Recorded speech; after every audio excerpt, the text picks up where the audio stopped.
public, it's constantly on my mind. So I just kept that to myself for 2 years. I did suffer in silence. There's almost this hatred at the end of France. My sports teacher came to see me and he said, more and more, and you're not in the team. Yeah, that was the turning point. I competed in 3 French national championships. It was quite a big thing in the family. And then 5 minutes later, I'm throwing a brother. I couldn't control it. Even then, I realised how lucky I was to be able to run, because running, it did not produce those symptoms. But yeah, when I do get back in the saddle, it'll be emotional.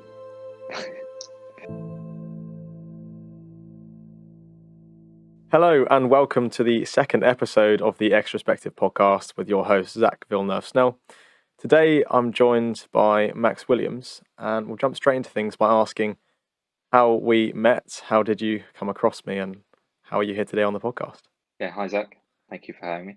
So I first came across you when looking up the University of Surrey. I knew I wanted to cycle and be a part of the triathlon club, and I think I found you on Instagram. You had links to your YouTube channel, and yeah, I really enjoyed your content. We spoke about it. I then sent you a message saying that I intended on joining. Yeah, because I was getting excited. You showed so much of the club on your channel, so I really looked forward to joining. What was it specifically about the YouTube channel and the following that made you excited to join Surrey? The scenery, I think the Surrey Hills, because I've only lived in France up until uni, and I've only cycled in the western suburbs of Paris. So yeah, just seeing the Surrey Hills, but also I love the English culture. So when you'd film cafe stops, they're very different to French cafe stops. Cake, you don't have that in French cafes. No cake in France. Yeah, that's right. And coffee is so simple. Usually in a French cafe, you just have a shot of espresso. You ask for a latte, and they look at you weirdly. So it's good to be able to have that in England. And so if we kind of go back to the core of why this podcast is the way it is in terms of looking into the psychology and everything, can you tell everyone listening, who is Max Williams? How would you describe yourself? Max Williams is an interesting character, He is. I'm told.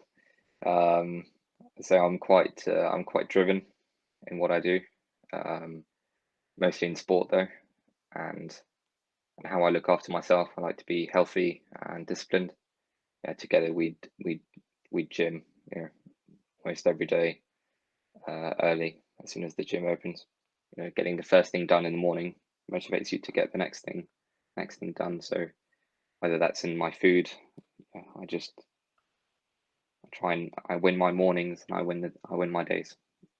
Why do you think you've developed those sort of traits? Like, why do you think you're driven and passionate? I think it may be my surroundings, like people in my circle when I grew up, my friends at school, my dad. So I was in an international school, so it was mostly French and a bit of English. But then for my GCSEs, I joined the British School of Paris, and that was fully English. It's like an English school in Paris. I remember the culture was completely different, and I remember they put such an emphasis on sport, which you don't have in French schools. The sport in French schools it's like go and play with a frisbee, because you do most of your sport with clubs, with representing your town and not your school. Um, so I remember having a gym at school, a teacher who was particularly inspiring, and I think he made me realize how important it is to win the morning. So he organized 7 a.m. gym before lessons. That's when I really started admiring discipline. I think I realized staying in bed for another hour, it's benefits are far lower than actually attending gym. Can you tell us a little bit more about the different environment between the French school and the British School of Paris in terms of the culture? And obviously you've mentioned the sports side, but just more broadly. I'd say I was impacted by the French culture in the French schools, notably teachers. They're not really supportive. I think you have classrooms, over 30 students in classrooms, and they don't have time to look after you. They don't have time to support you, and you're really on your own. A third of the class is probably doing well, and if you're in those two remaining thirds, then you're on your own and struggling. I wouldn't say it was I'd say it was a toxic environment, at least for me. How would you describe yourself when you were younger? When you're in those schools and you're saying it's a bit of a toxic environment, and how would you say you were as a student? I would get into trouble in class quite often. I'd say I had potential, to do better academically, but I would mess about in class, and then I'm quite active. I can't sometimes I just can't control it, and then I'd go home and I would just procrastinate. It would just be I just could not sit, and even at school, the teachers would tell my parents that they think I have a, a problem because I would constantly stand up. They'd have to ask me to sit down in class. A bit of a clown, I'd say. But then, yeah, I think it has a link to not being able to do sport at school. I had all this, I had this need to get out and sweat. But instead, I was just in that classroom with 30 plus students, and it was just chaos. Did you feel a bit confined to your environment, a bit like you're kind of restricted, and then that led you to want to rebel against it? And really, I guess you went the complete opposite direction in terms of being a class clown and like standing up all the time. What an absolute madman! Yeah, yeah. So I was in trouble all the time, and parents' evening was something I would dread, like months before, and I'd be told off, for not being sensible in class. But I was in class, or just before going into class, thinking, okay, today I'm gonna be perfect, you know. And then I go into class, and then 5 minutes later, I'm throwing a rubber, and it's just like I couldn't control it. And then at night, I'm in bed, and I've got that stress in my heart, and I'm just thinking, oh, it's now 3 weeks till parents' evening, and then I'm thinking, if I have a positive attitude, can that overshadow the 2 months of messing around in class? So it would actually affect me as well as my parents, because I did try, but when in class, I was just a different person. So you obviously mentioned parents' evening there. Do you think your Yeah, parents or your upbringing at home contributed in any way to your feeling to need to rebel? that's an interesting theory. I definitely had a strict upbringing, but when asked about it now, especially with my dad, we spoke about it last week actually. I'm thankful for how, for the strictness. I think it's had an impact on my discipline, positive impact. I think I needed a bit of correction.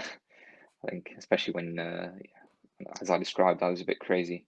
I think I'm very happy with how strict my parents were. The positive reinforcement and also the showing where the line is in terms of when you step Yeah, over the line having consequences. And yeah, it looks like maybe that line was slightly too far in the wrong direction in school with no expression, and therefore it results in rebellion. But I suppose then when you're at the British school, you really flourished and you learnt the yeah, lessons like you said. it's interesting. Like the first, so I integrated quite well, and then I think it was 2 weeks. 2 weeks in, I got a blue slip. It's like a blue referral. Your parents get notified because you've been messing about or something. So that was 2 weeks in. So I think I integrated too quickly because I was also successful in the football trials. And after I had that referral, my sports teacher came to see me and he said, more and more, and you're not in the team, and that had an effect, immediate effect. Yeah, that was the turning point. And then yeah, the successive parent meetings were all positive. My dad couldn't believe it. He'd be so happy, coming out of them. Like the first ones in his life that were saying, "Oh, I mean, teachers would say, that they really like me. I was all respectful, and they say he's a brilliant student, but yeah, he's messing about." So, but this time, they would say that I'm not messing about, and that's the difference. Yeah, there was that potential within you, and all it Yeah, took was a good enough incentive and motivation to behave when your sport's put on the line. mm, So obviously we've covered a little bit about your schooling and things, and I did mention anything that you think your parents kind of, in terms of the strictness, but what are the biggest lessons you think you've learned aside from maybe the discipline from your parents? Because I know your dad's obviously quite a successful business person, isn't he? Yeah. Um, yeah, it's funny because he's a sponsor of our cycling and triathlon club. I think he gives me stories within his business, interactions with colleagues. He tells me how he approaches them, no matter where they are on the hierarchy. I think that's important. We spoke about discipline because obviously, my dad recognizes that discipline I have, and he says that he does not have that discipline. So actually, I think it may have been things that he didn't have, which made me realize I want. An example is that very often I'll just have one beer and just stop, and my dad, he'll have two or three. Some of the things I learned elsewhere, like my sports teacher, as I said. In your sporting life, what have you competed in? What are your biggest successes? Your biggest moments? Because obviously we know each other through triathlon and gym, but Yeah. So I think my first sport was tennis. The next sport I played was rugby. My dad signed me up for rugby. He's a big rugby fan. But I then, being in being in my international school, the British section had a football team. As I didn't have many friends in the rugby club, I asked if I could join the football club, and that was a big moment actually because my dad was very against football and very pro rugby and proud that I played rugby. So when I told him that I'd like to play football, it was it was quite a big thing in the family. But then when I joined the British School of Paris, I played rugby again. So it was also the environment, playing with friends that made me love rugby again. Then I played squash at a national level. I competed in three French national championships. My highest achievement was eighth. I played racket sports to a good level in squash. Played team sports, football and rugby, and then I took up cycling, of course, and that led me to triathlon as well. I did some triathlons in France. I did the Paris triathlon. I really enjoyed those, and they definitely reinforced my intentions of joining the triathlon club at what did you university. enjoy about it? I enjoyed the competition, the challenge, pushing myself in the training beforehand. I think realizing I have potential. Of course, I then had an injury, so So you had the sports and it was all going fantastically well, and then you say you had some kind of injury. We won't go into the details of it, but how did that affect you? Not physically, but mentally. yeah. So it was a saddle issue. The first symptom came. The first symptom appeared three 3 years ago.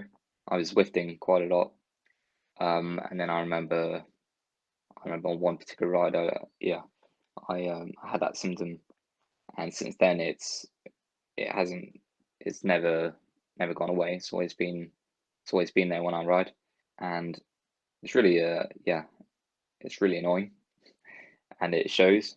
Like in public, it's constantly on my mind if we have a cafe stop, um, but also when I ride the bike, I'm conscious about it. So I just kept that to myself for 2 years. I joined the university, and it was still going on, and then realizing that it was affecting my performance. The Bucks duathlon.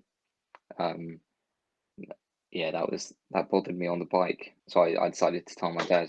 He took action straight away, and he says, "Come to France, and we'll see a doctor, and we'll get it sorted." Within a week, I had scans done and doctor visits, and everything was diagnosed, and a date was marked for my operation. So I can say I've recovered from that. It was done a month ago. Mm. Um, yeah, it was a long recovery. I know you as quite a reserved, calm person. Do you think that kind of negatively affected you when you first knew about this issue from riding a bike, in the way that it took you so long to talk to anyone about it, and you're kind of suffering in silence? Yeah, I guess I did.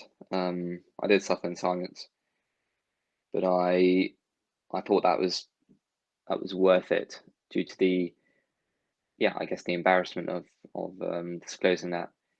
But also, I lesson I learned from it is don't self-diagnose. It's very easy to look up your symptoms on internet, and there's 50 different results, but you'll pick one, and you'll want to pick the best one, because you don't want to assume the worst. In the future, get things looked at and don't self-diagnose, because that just delayed everything, and it was just wrong. It was a wrong self-diagnosis. What have you learned about yourself? Have you been forced to kind of reflect on the way you view sport or kind of your perspective on life? Yeah, I realized how much. Actually, I was talking about this yesterday. I realized how important sport is for my energy, but how I function. You hear about the benefits of sports saying that it gives you added focus and energy, and you really do realize when you're recovering from surgery and just doing nothing all day every day. Do you think you're more You, grateful, or you'll be more grateful when you jump back on the bike? yeah, And definitely, I'll see things differently. I mean, already when I had it diagnosed, I decided I wasn't going to cycle until the operation was done. So even then, I realized how lucky I was to be able to run, because running did not affect it did not produce those symptoms. So I realized how lucky I was to be able to run and stay healthy in the meantime. But yeah, when I do get back in the saddle, I will it'll be emotional. hmm. Yeah, it's my favorite sport. So of course I have so many friends within that sport, and it's got the potential to create so many memories. So I look forward to being able to cycle again.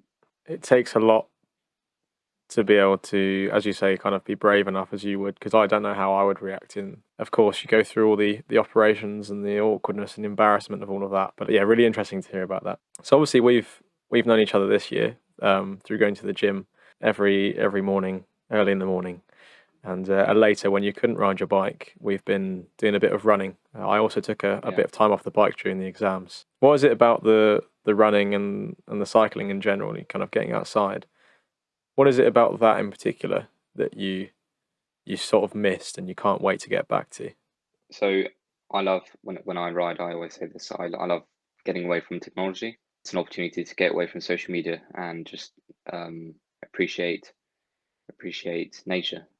Um, Having the wind blowing in your face, sunlight, and just appreciating the Surrey Hills. Yeah, nature's beauty, and I find it so mindful. It clears my head, gets rid of stress, gets rid of recurring thoughts. I think running added a different element to it, because it's you could do some trail runs. So it's something I'd never done on the bike. I don't mountain bike, I only road cycle. So so running has allowed me to explore trails. So it's a slightly different habitat, which I really appreciate. Of course, the that run we did where we encountered I forgot what it's called now, but with so many people from a particular industry, the oil industry. They were doing a run, and we joined them, and ended up doing a half marathon, yeah, a trail half marathon. That was it was almost effortless because it was so pretty.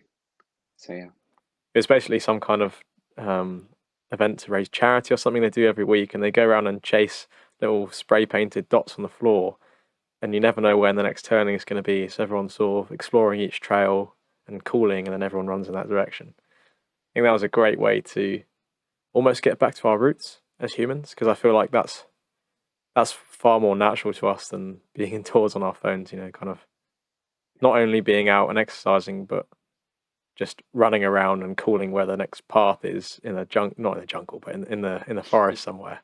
It's kind of there's that like tribal element to it. It's interesting because exactly. you describe everything in a very kind of calculated and serious manner. Um, to someone listening, it might not sound fun. Why is it fun? I get to lift heavy weights. Um, But Yeah, it's Max, a bit. that's horrible. It hurts. It's painful. It's early morning. Why would I ever want to put myself through that? I guess pain is temporary and results are forever. um, no, I mean, you do. Yeah, you do get the results. Some slower than others, but no. Overall, it's because it's. I like it. I like how it's productive, and it motivates me to then get other things done throughout the day. When we were training, we would often have conversations about other people in the gym. And this is where the psychology was really interesting to have these discussions with you each morning. And there was a particular character who we tried to suss out what their occupation was. What do you think it is about them which you kind of spotted how they were lifting weights or how they were walking around or whatever every morning at 6 o'clock? Kind of what is it about their body language that made you think they were? I mean, I think you said it was a doctor, wasn't it? Yeah. So I thought, okay, this guy is a doctor, and when I remember I told you and I explained my thought process, and then you actually agreed with me. So he's a funny character because he between sets he does some um like functional movements and stretches. So obviously I see he likes to look after himself in a different way, than other people going to the gym. He's not just there to lift weights. He's very precise in his movements, and he looks after his flexibility and like joints. So I thought that was an indication. And now it doesn't sound so obvious, but it just appeared to be to point towards his profession. Yes, it's interesting to think about, isn't it? Because the way we kind of conduct ourselves, private and public, is obviously a reflection of who we are. And it was interesting that you were able to instinctually sort of look at this bloke and be like, he's a doctor. And I'd sort of, after a few minutes of kind of studying this person as well, between sets, it was, neither of us knew or would know if he was a doctor. We did see him around campus later on, so potentially he was at least a professor, although that's still unknown. We don't even know his name. I don't think we ever spoke to him. But it was an interesting discussion.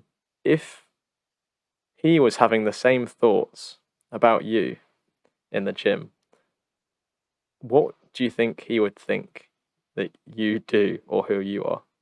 Well, he probably notices, that we're disciplined, both of us, for being there when he is, because he knows he's disciplined to be there. So yeah, he might obviously see you as a serious individual, and we've sort of covered how your upbringing maybe has shaped you to be that way. What does that look like for you moving forward? In what ways are you going to apply yourself in your discipline? Because I know we've had conversations previously about the UOTC. Can you explain everyone Yeah. what that looks like? So that's the University Officer Training Corps, and so that is with the Army, and it's in partnership with Sandhurst. So it's the Army Officer Training Camp. So I'd be attending Tuesday evening sessions, and then on the weekend, in the field exercises, and hopefully become an officer cadet. And so all of this is preparation for what I hope to become post university, and that is a Royal Marine officer.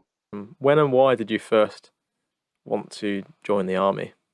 I think reading about my great grandfather, he was an RAF pilot during the Second World War.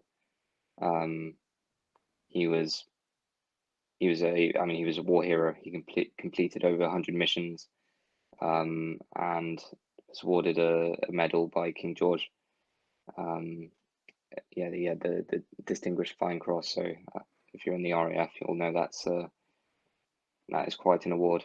And I'd say my grandfather as well. He was an army major. He went to Sandhurst and was in the army for over 30 years before joining NATO. They made me realise that the armed forces offer that challenge, which I was I was seeking, probably knowing that I love sports so much and I wouldn't make it professionally in any of the many sports I tried. And then talking in my cycling club in Paris, many of the expats And so I regularly spoke to them about it, and they were also positive about their career. And so many of the things that they talked to me about, I realized, this is what I want to do. They are the product of going through this, and they're extremely polite and disciplined individuals. And I just think I think it would be good. I would enjoy the process, but it's also what it would do to me and how I would come out. It's interesting hearing that, because it is, of course, through those figures who have experience, who have the hindsight available to them to comment either way. And I think it's interesting to hear how unanimously positive it was for you hearing about the army. Why do you think it is that? Because this is something that I'm thinking about. Why is it, as humans, why do we feel a particular calling towards that structure and that discipline? And why do you think it is that there's that kind of desire within you to be committed to something, to test yourself? That's obviously quite a challenging question, but Joining the armed forces for me, I think, well, it offers a challenge, both a mental and physical challenge. We all know. I think that's probably what people know the most about the armed forces. Constantly facing hardship, and mentally the mental games, they mess with you, and it all creates discipline and makes you a better individual. I think you need to be patriotic. And what's quite interesting is that having only lived in England since September, I'm extremely patriotic, and it's just for so long I wanted to live in England when I was living in France. Dad's English, and I was in an English community, and I have so much family in England. I constantly see them for holidays. I'd fly over, spend time with family. I would just love everything about England. So the fact that I'm patriotic and want to serve for my country and crown, love the monarchy, I think definitely helps. do you think that your aspiration and patriotism to join the army and that desire, does that come from being disenfranchised with not only the French school system but France in general?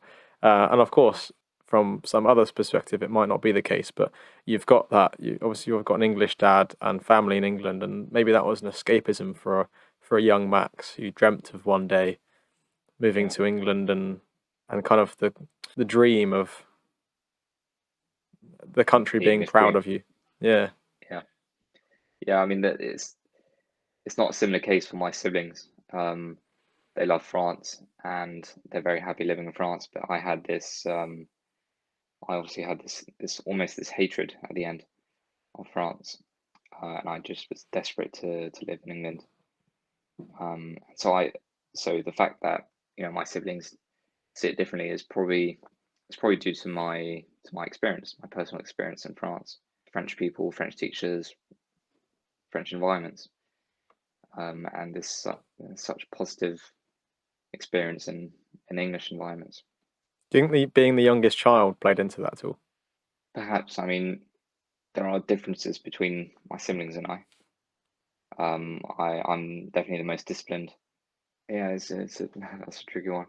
So you have those aspirations of going into the army and that English dream which you're gradually beginning to fulfill. Now you've overcome the hurdle of this saddle issue and hopefully be joining um, in a role in helping the club at Surrey. And what are your skills and how do you see those skills being maximised, helping other people cycle in the club? I'm very loyal to the club. I want the best for the club and its members. So I want excellent recruitment. I want this club to be big. So we're hoping for a really successful Freshers Week. And so I oversee the finances. I'm going to make sure that the club is affordable, and with the partnerships which you set up last year, um, and as well as attracting a few more partners. Um, I want to offer the best value possible for that £40 membership. That is, of course, the cycling and triathlon club that I was a president of last year. Why do you think you have a reason to be loyal? Like, why do you think some people don't have any loyalty to their country and just feel so disenfranchised with everything? I think it could do with their upbringing. I think possibly my dad and my family in England would have helped with that. I think we're innately tribal beings. Yeah. We're designed to be in community and groups and be loyal to our tribe, I suppose. And it's interesting that we're also designed to be outdoors and exploring nature, and you've managed to find yourselves in those two things, where many people, both at university and broader life at large, they haven't found those things. And do you think that that's responsible for your kind of mental stability and your happiness moving forward? Both of those things. Do you think it's necessary? Sorry, my loyalty and your both your patriotic attitude to things, to becoming attached to England or attached to the club after only a year and not really doing the cycling part, and also your disciplined mindset and getting outside. Yeah, I think it allows you to see life differently. I think if I'm living my life knowing I'm happy to be where I am, I'm going to concentrate on getting things done. I think it has a huge effect on my happiness and therefore my productivity.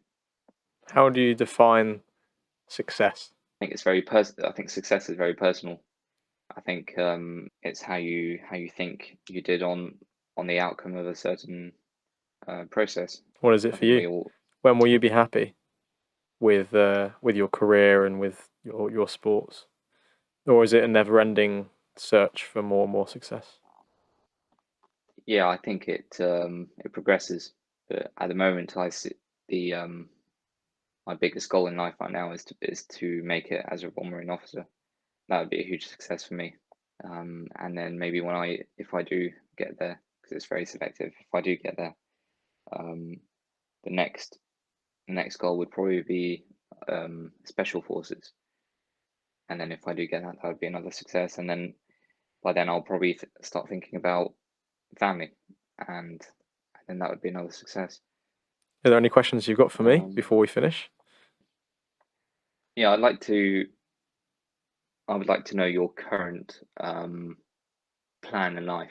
So from now until you're let's say 50. So what is, or actually till retirement to 60. At the moment, what do you think? How do you think your life will progress until 60? That's quite a challenging question to be put on the spot with. Crumbs. So I like having a rough plan, and I've only really developed that rough plan more recently as I've discovered that I want to go into psychology. But I don't know. There's always uncertainty. I can't guarantee that when I do my masters I'll get a placement as an assistant psychologist somewhere.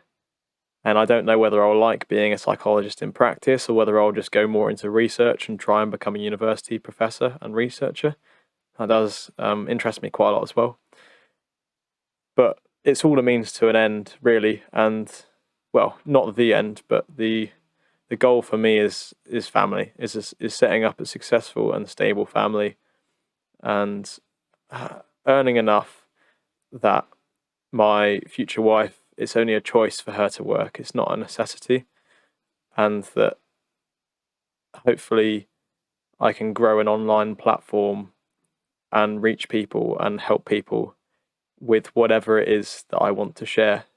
Whether that's the gospel with my faith, whether that's my views on fitness and mindset that kind of flow from that, or just things like this where I'm really interested in understanding psychology.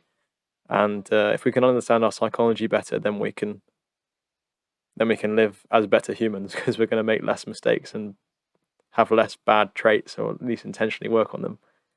And yeah, I just see myself at 50 or 60, for example, as you say, retiring, hopefully with a few children and a successful, nice family home somewhere with ivy on the wall and a nice picket fence to get into little front garden somewhere. I don't know how I see my life playing out, but if it's any of those things, I think I'll be happy, and I'm just going to keep pursuing my curiosity. So, thanks for asking the question.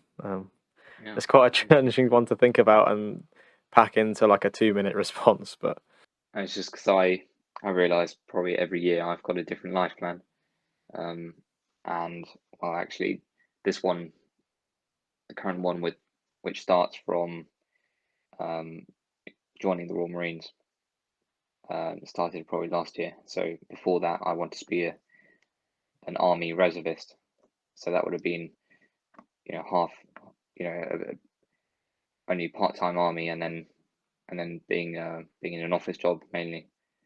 So that would have changed my life completely. So it's interesting how your different goals can have different outcomes in your life. yeah, I didn't know I wanted to do psychology until about 4 months ago. So, but you're only ever gonna like. It's all about a process of refinement, isn't it? It's like you already knew you wanted to go to something that would harness your discipline or would relate to serving, but then it's refining your goals further to being more akin to what you're not only good at but what you enjoy. I think you can only do that as you develop through life. No one's going to instantly know exactly where they're going to be in 10 years when they're 16. But you've got to iteratively work that out and really think about it through experience, I think. You'll experience a lot, hopefully, this year at uni, being in the role and learning things in your course. But yeah, thank you very much for coming on the podcast, Max, and for asking that final question. I think it's been really interesting to hear about how your personality has developed to be quite disciplined and quite focused. Those are traits that people certainly need more of in life. Looking around where people are lost and they're in chaos and they don't know who they are, I think it's important. And some good takeaway messages, as you said, to speak up about things sooner rather than later, and to take action. Thank you very much for coming on, and thank you, Zach. No problems. And thanks for listening, everybody, if you're watching on YouTube. And my name is Zach, and I'll catch you next time.